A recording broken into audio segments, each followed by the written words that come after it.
This is how I put together a killer block of SEO, that's my title and my tags, to help me blow up sales in my Etsy shop.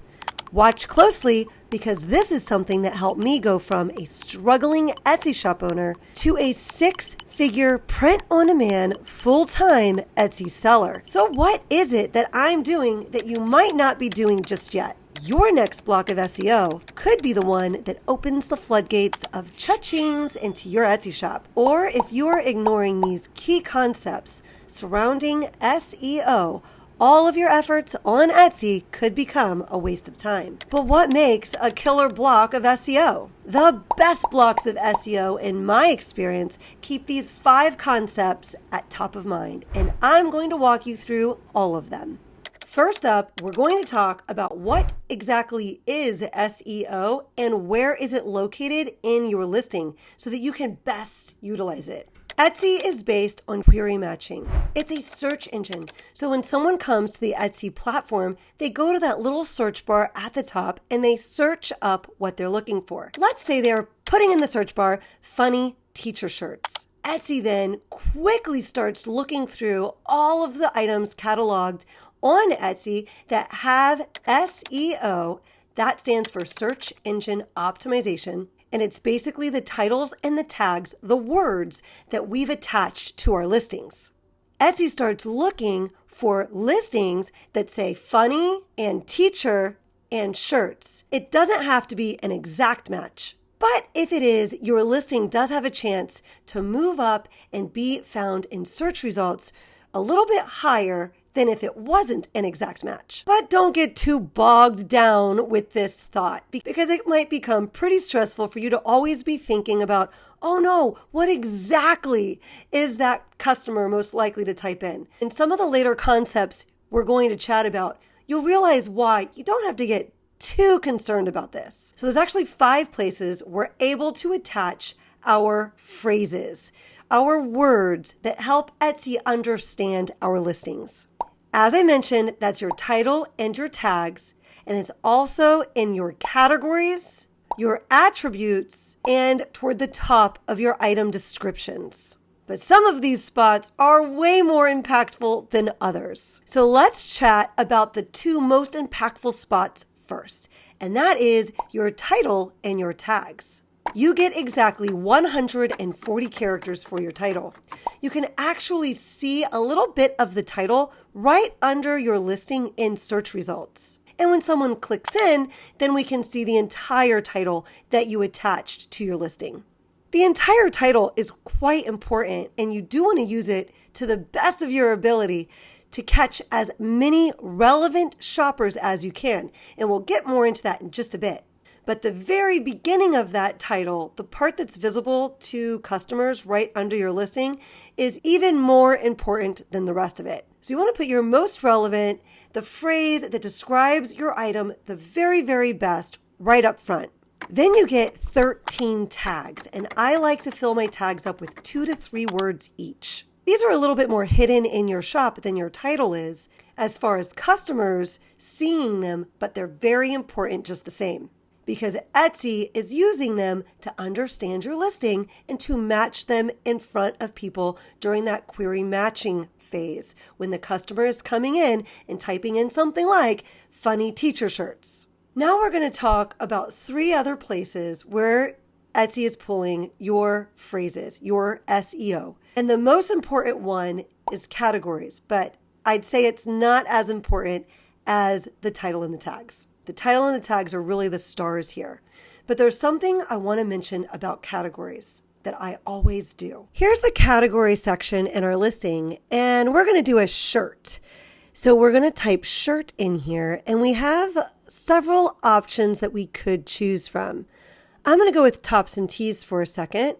Notice I am going to be in 5 related searches. So I'm going to be in clothing, I'm going to be in gender, neutral kids clothing. I'm going to show up in tops and tees.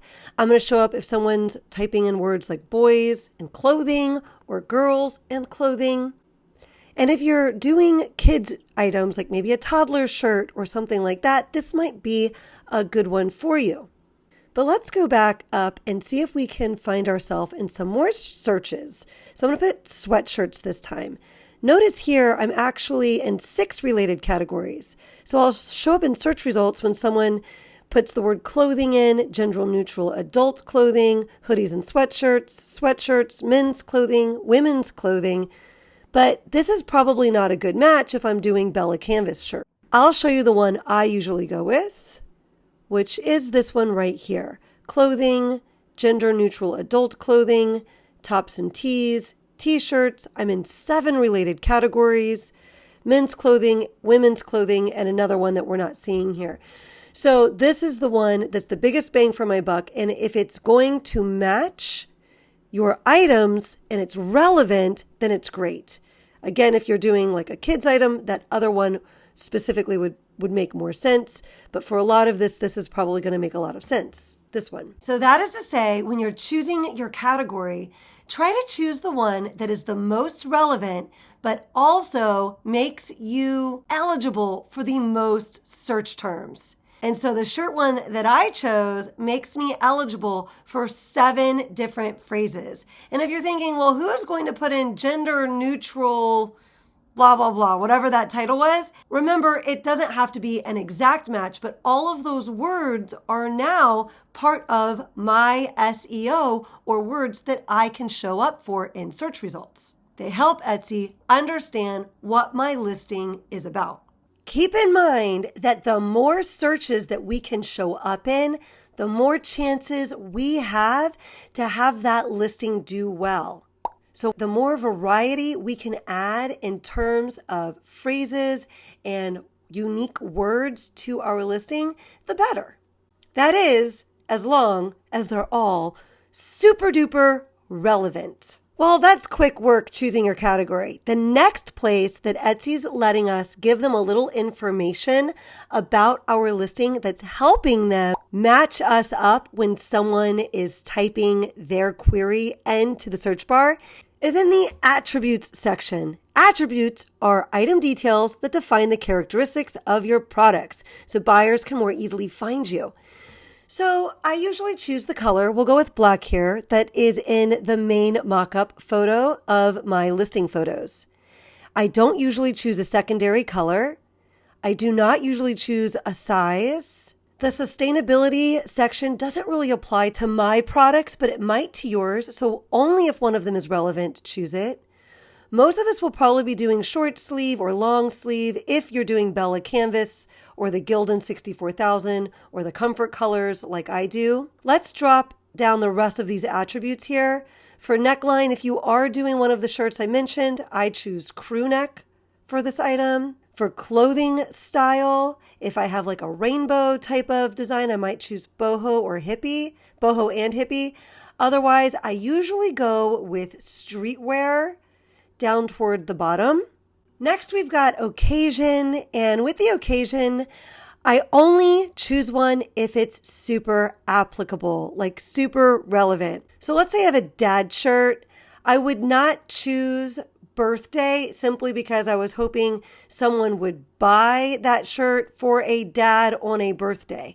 I would only choose birthday if it were actually a birthday design on that shirt. 6-figure Etsy seller tip for you here. This occasion section is a great place to brainstorm some niche ideas. These are all really great niches to work in. And if Etsy went ahead and made them in the drop-down menu here for us to choose from, so that they can get good information about our listings, it probably means there's a really good amount of shoppers coming to the Etsy platform to shop within those niches.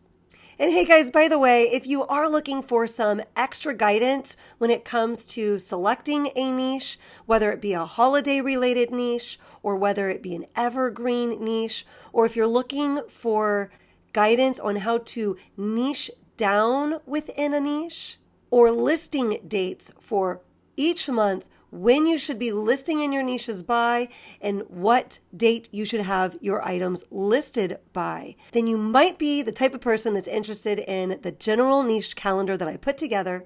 It was a work of heart, and I've just updated it, which was really rewarding for me. I've already emailed it to everybody that's purchased it in the past. So please don't go and purchase it again in order to get the update.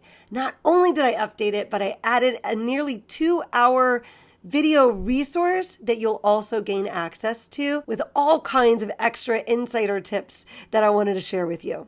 One of the most important things in this business is making sure you have time to do the things that are going to move the needle forward for you. So this calendar might be the thing that makes it a little easier for you so you can get to the task that matters. And that is making your designs that are based on research and getting them onto the Etsy marketplace within the timeframes that they need to be listed by.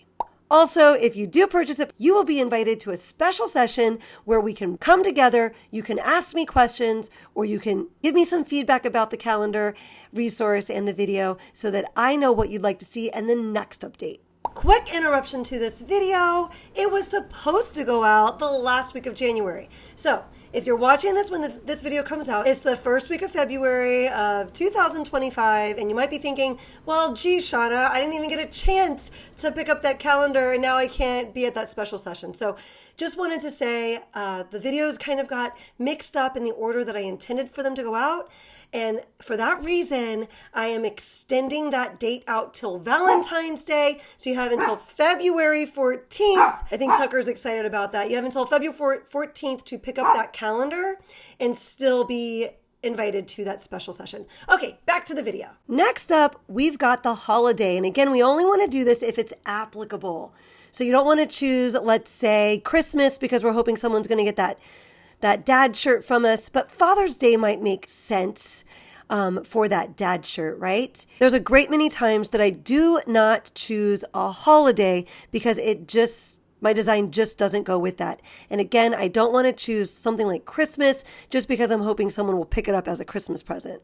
I would only choose Christmas if it was actually a Christmas design. Now, you might be thinking, I'm just going to grab one of those anyways. Shauna just said that, the more things that we can show up for, the more eligible we are to show up in more searches, the better our listing can be. But notice I keep using the word relevant because if you aren't choosing things that are relevant to your design and your product, you will hurt your listing rather than help it.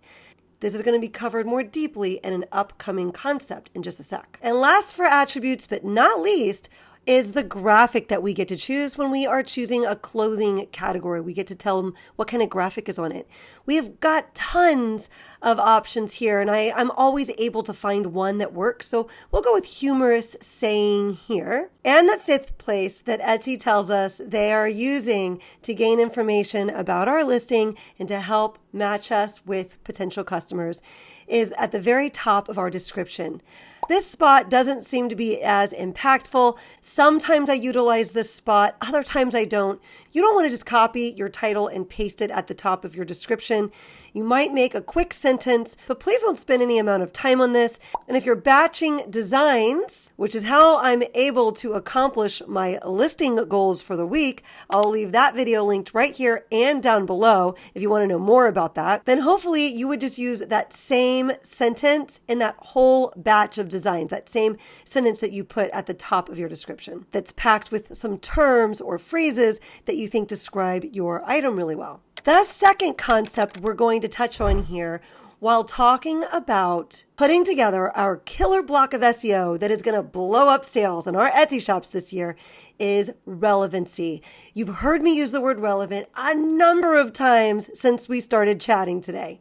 When your tags, titles, listing descriptions, categories, and attributes match a shopper's query, your listings have the potential to appear in their search results. If those keywords are an exact match for the query, your listing may be ranked higher in search results because it's seen as more relevant to the search. So for example, if someone puts funny back to school teacher shirt in the search bar, I can still show up for them even if I don't have that exact phrase. Maybe I have funny science teacher tee.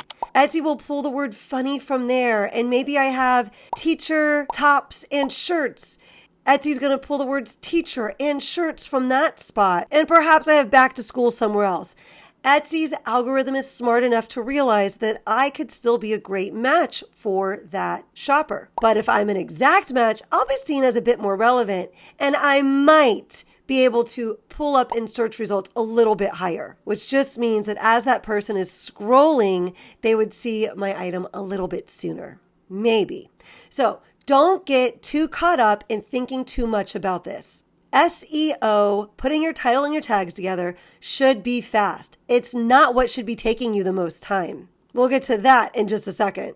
And while we're on the topic of relevancy, I want you to remember that you should only be putting phrases that describe your item really well. You can use some broad phrases like teacher shirts, and you can use some more specific phrases, like perhaps the exact phrase that is on the shirt. Don't forget to check uspto.gov to make sure that that phrase isn't trademarked. My SEO is always comprised of both of these parts. I remember when I first started, I was a little afraid to use teacher shirts because I thought, well, that's so broad. I won't be able to rank for that. But as I listed in that big niche regularly, and one of the tricks is to make sure you're niching down with any broad niche that you're in. Most of your niches will be broad. You just have to make sure that you are niching down within them. So the key is here to niche down within them, and then your SEO, some of it's going to be very targeted, very specific to that sub niche, and some of it should be more broad so that you're ranking for the niche in general. And as you continue to feed the algorithm with these listings, you will eventually start ranking for that bigger term like teacher shirts. And the last thing I want you to keep in mind in terms of relevancy is that this is how your listing is going to actually start getting put in front of more people. If you're showing up in relevant searches, people that would be a really good match for your item, they're more likely to actually engage with your product. That's good because that's how you'll keep getting seen. However, if you're popping up in front of people and they keep scrolling right by you, Etsy will first kind of understand that, well, this search term isn't relevant to this listing. You'll stop being seen for that search term anyways. So it's just a waste of space that you could have used more effectively. But then it could also lead to Etsy understanding, or Etsy's algorithm understanding that, oh, people don't really like this. So we're not going to show it anymore. We're going to show other things. When really, maybe your item was a nice item that people would want to buy, but it's showing up in the wrong searches. And so people are not engaging with it. And then Etsy's like, oh, we don't want to show it anymore. Let's cover the third key concept that you need to know if you're going to put a killer block of SEO together. And that is, what does a killer block of SEO even look like? And how do I put mine together? First of all, I always start with my block of SEO. I know, it's tempting. Let me know down in the comments if you ever find yourself creating a design in one niche and then having a great idea in another niche, creating a design over there, and then, oh, you got an idea over here in another niche, so you create that design. And then when you're done with your designs for the day, you've got maybe 3 designs all in different niches, and now you have to sit down and go find blocks of SEO that fit those designs. If so, go down in the comments and say, oh no, we don't want to do it that way, or at least that's not how I do it. I like to come up with my block of SEO, my title, and my tags first. Your title is 140 characters and you've got 13 tags. I like to put 2 to 3 words in each of my tags. I always do this part first. I think of it as the main idea of my sentence. And then I go do a batch of designs that go with this block of SEO, or this block of title and tags that I just created. This is much more time efficient because now I'm getting 10 to 15 designs, which turn into 10 to 15 listings that go with that block of SEO. And I have intention when I sit down to design now. I am specifically looking at this specific niche and doing research just for that niche, and maybe even just for a specific phrase in that niche. I'm going to give it all kinds of different looks, different aesthetics that I see trending on the market. But we're not going to get into that in this video. I'll leave that linked up here and down below. So what this looks like for me, the very first thing that I do when I sit down to get my SEO together, I like to go find listings that are performing well so I can cherry pick specific words and phrases that are going to go well with my designs that I want to create. Of course, I'm assuming that we've already picked a niche. You can use that calendar resource that I mentioned earlier. Again, I do have it linked down below to pick your niche if you need help with that. You can use the evergreen list in the back of it or the professions list in the back of it to help you niche down within the niche that you're working with. Now we head right over to Etsy and we're going to look for 5 to 7 listings. And these are the rules that I follow when I'm looking for those 5 to 7 listings. I am looking for listings that are best sellers. I am looking for listings that have 20 in the cart right now. So if they're a bestseller, but they don't currently have 20 in the cart, and I'll flash up on the screen right here so you know where I'm looking for these clues. 20 in the cart right now means that people are actually searching and purchasing from it right now. So that title and that tags for that listing must be working right now. I am looking to collect these 5 to 7 listings from different shops. I prefer to have no repeat listings from the same shop. There's 2 reasons for that. One, if that shop has been plugging along and the main reason for that is perhaps that shop is running ads on Facebook to their listings, or they're doing a Pinterest strategy.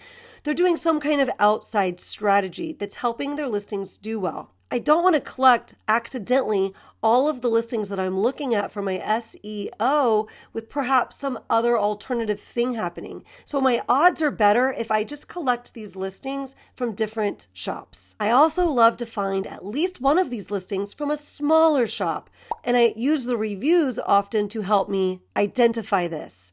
If that shop only has 3 or 4 reviews, but they have a bestseller in this niche, well then my gosh, they must have really found a great block of SEO to help them get discovered if it's working for this newer shop. However, don't kill yourself looking for the one that I just gave as an example, like 3 or 4. Sometimes I can't find that. And maybe the smallest one I can find is one with 130 or 250, whatever it is. But I do attempt to find one from a smaller shop. And lastly, I find that I really need to find 5 to 7 of these listings, that's really what I need to collect in order for me to put my block of SEO, my title and my tags together with ease. So I've done the heavy lifting here for us, and for the sake of time, we're going to choose to do a Christian shirt. We're specifically going to do a batch of designs that go with this phrase, she is worthy, Proverbs 31. I have already collected the 5 to 7 bits of SEO for us, but if you really wanted to watch me go through this process more slowly and have you really do it with me, I will leave another SEO video that I made linked right here, and I'll also leave it linked down below in case you'd like to give that a watch when you're done with this video. I'm going to put some of the blocks of SEO up on screen that I used to create my SEO. So mine might wind up looking something like She is Worthy bow shirt, Women's Christian Bible t-shirts, Cute Scripture Coquette t-shirt with a dash this time, Girly Faith Gift for Her, Trendy Christian Outfit. I pulled most of these phrases or words from different places in these other listings. All listings that are doing really well and getting found on Etsy. Please note that I used different product words. I didn't use the word shirt over and over again. Now, I imagine the word shirt is probably the one that is primarily used the most by Etsy shoppers, is what I would guess. But if we repeat it over and over again, remember, we don't have to have exact matches for our shoppers, but we do want to show up in as many relevant searches as we can. So I want to show up when someone's putting shirt, but I also want to show up when someone's putting t-shirt. This way I can show up in searches for all of these product words. And then let's take a look at our tags. My tags wound up being Proverbs 31, Jesus Lover, Christian shirt, Bible verse tee, girly ribbon t-shirt, and I wrote blank bow here because I plan on using different color schemes, but I will probably have a lot of my listings with a bow in them. So if I'm using a pink bow, I'll say pink bow or white bow, whatever it is that I decide to use. Just to be clear, I won't be using a design and just swapping out the bow with a different color. They will be different designs in this batch of designs that go with this killer block of SEO. inspirational shirt, motivational tee, religious gift, Christian tops, preppy bow tee, church shirts, and perhaps I'm just going to leave one here kind of open to me, something specific to that design, something maybe unique or special. Perhaps I have a blue toile pattern in it, which is very trendy on Etsy at the moment. Perhaps I have a brushstroke pattern in it or some other types of trendy thing happening, which each of my designs will probably have some different trendy thing happening in them. And I could use this tag to make this listing a bit unique by pointing out that. When I'm collecting my tags, I continue to just use those listing titles. You can also go to the bottom of a listing and you'll find related searches, which will give you additional ideas. And you could pick out other relevant phrases to use in your tags from that list down there. And I also like to use a paid tool called Everbee. There's also a free version, but you can actually go into a listing and see what tags they're using. So each of those listings that I pulled for us, I could go in and see the exact tags that each of them were using if I were to go use my Everbee Chrome extension. I'm making an effort not to be repetitive, but sometimes I wind up repeating. My goal is to kind of get this done in like 15 minutes or less. So I'm just looking for it to be good enough. We'll loop back and you'll understand why it only needs to be good enough in just a minute. The fourth concept that we need to cover when we're talking about creating a killer block of SEO for your Etsy listings is actually being efficient and spending your time on the right types of tasks. Remember I said I'm going to batch this. So first I do my block of SEO, I do my title and my tags like I just showed you. Now I'm going to go sit down and create 10 to 15 designs to go with this block of SEO. I'm going to flash a couple on the screen up here so you know what types of designs I would wind up making. You're going to see that each of them will be quite different from the last. I'm not looking to put the same design up in my shop 15 times with just swapping out the color of the bow on each of them. I'm looking for different layouts. I'm looking for different trends to include in these designs. And so let's go through a couple of examples and how I might just tweak my SEO just a little bit so I can efficiently get out 10 to 15 designs. Sometimes I'll use the same exact block of SEO more than once, and other times I'll tweak it just a little bit like this.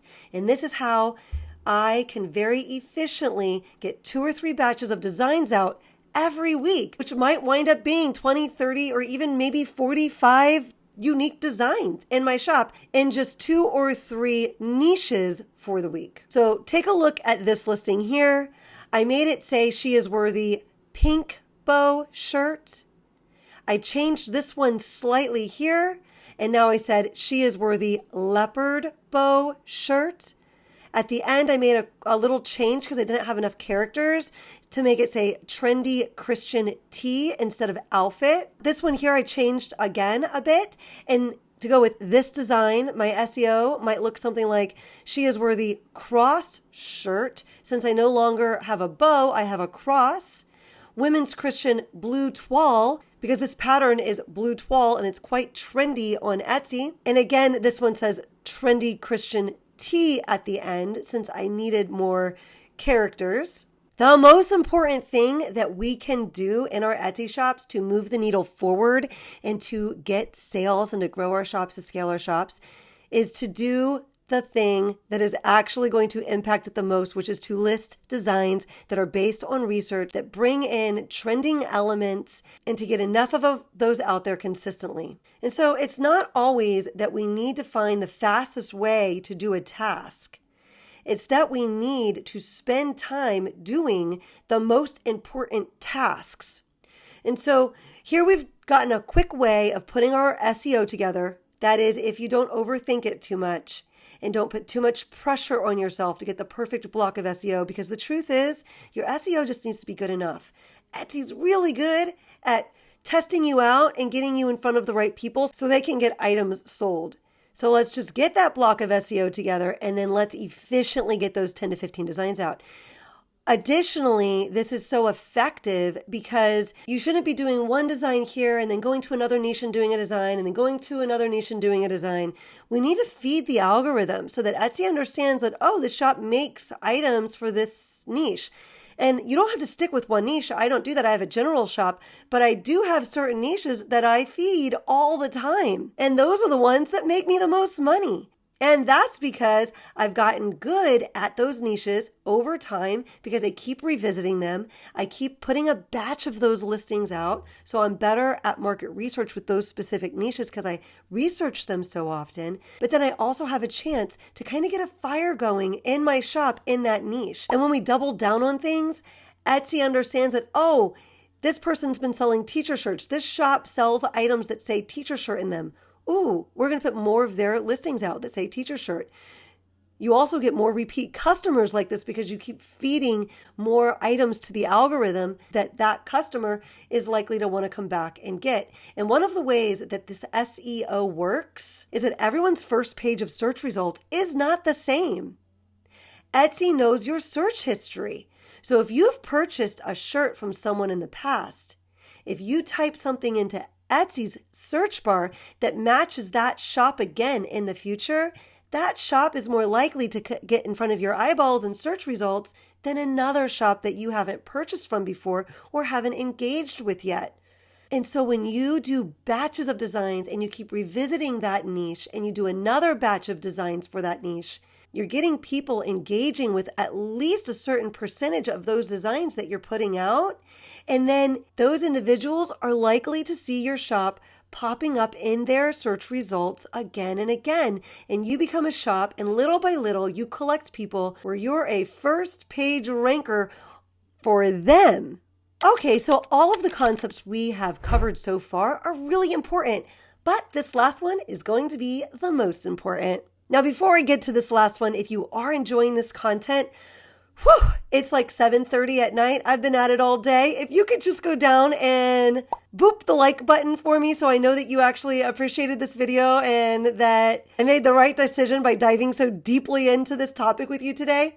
And if you don't want to miss future videos from me, hi, I'm Simply Shauna. Thanks for sticking around with me. Then go ahead and give that subscribe button a little hug so I start showing up in your search results more often, or just more information about SEO starts showing up for you more often. So this next SEO concept that you need to know so that you can have killer blocks of SEO in your Etsy shop is that when something isn't selling, it's probably because of the design, not so much the SEO. The first thing we want to blame is the SEO. Oh, I don't think I'm being seen. I don't think I'm being seen. That's why I'm not making any sales. Firstly, let me just point out that on your listings page, go over to the right top corner. There's a little stats toggle. Make sure it's toggled on. This is going to give you lots of information about your listings. Now, if you've had that toggled on, you might be looking at your stats and saying, well, I don't have any visits on these. A visit on that page means someone actually clicked into your listing, but you're probably showing up in search results. That information isn't there on that page for you. You see, when a new listing is created, it gets a small temporary boost in search results so that Etsy search can learn more about how buyers interact with it to determine the listing's engagement rate. So what is engagement rate? Engagement rate on Etsy is a calculation that measures how many people interacted with a listing by clicking into it, by liking it, by purchasing it, compared to the total number of people who saw the listing and maybe just kept scrolling right by it. If people engage with your listing, it can earn its way up the totem pole and hopefully get itself a spot on the first page of search results. So SEO, your title and your tags, makes you eligible to show up in search results, but it does not make your listing rank anywhere. It is people actually clicking on your listing and interacting with it that will make it rank. And the most important thing to get someone to click into your listing is your design. You have to find out whether it's on trend and if it also adds value to the market. I go into shops all the time and I see on-trend designs. But that's because they look like everybody else's designs. So sure, they're on trend, it's what's selling, but they look just like what everyone else is doing. So the trick is to have them be on trend, but they also have to add value to the market. And you might be wondering, well, geez, how do I do that? Oh my gosh, it's so much fun. I'll leave a whole playlist down below that you could check out if you want to see how I'm able to do that. Actually, by the way, guys, if that does sound like something that you're like, man, I really need help creating designs that are both on trend and add value to the market, then you might be the type of person that would be really interested in the Simply Learn and Earn Academy, which is my online membership. I'll leave a link to it down below. Everyone's favorite day in the membership is the trend report day, because we do a monthly trend report where I let you know all the trends that I'm noticing in the market that are popping up. And so this is one way that you can be on trend. You can add them into niches that they aren't already being used in. And since I'm finding them right away, that's not so hard to do. But personally, my favorite part of the membership, in our classroom, you'll find a section that's set up as I do, you do, we do. Each of the activities in there is 2 parts. I find the market research, I point it out to you, you go and you make your designs, and then you come back and I show you how I implemented it and get a conversation going in the community about it. These are super valuable. These are just 2 little pieces, but they're my favorite too, so I thought I'd mention them to you real fast now. And before we get back to how to improve engagement rates on your listing so you can actually start ranking, I want to address something really fast. If you were thinking, wow, I'm on the first page of search results, I wonder why my items aren't selling. And if you are identifying that you're on the first page of search results because when you go and open a window on your browser, even if it's incognito, and you type in certain parts of your SEO to see where you are and to count back how many pages it takes you to find your item, raise your hand if you've done that. I've done that. If you're doing that, that's actually not a true indication of where you're ranking. Because like we said earlier, each person's search results are different. Etsy knows your search history. You've opened your shop before. You've been in your listings before. And so it's going to populate your listings for you a lot sooner than they might for someone else. But don't worry, we'll have you ranking in no time by putting together a killer block of SEO, or maybe just good enough, paired with a killer design, because that's what's really got to be killer about it so that you can get your engagement rates up. So since engagement rate is really what is going to help you get that coveted spot on the first page of search results, then you need to know this little 6-figure seller secret. And we'll jump into that one in this video here. But don't head over there until after that tip from Tucker. Tucker, take it away.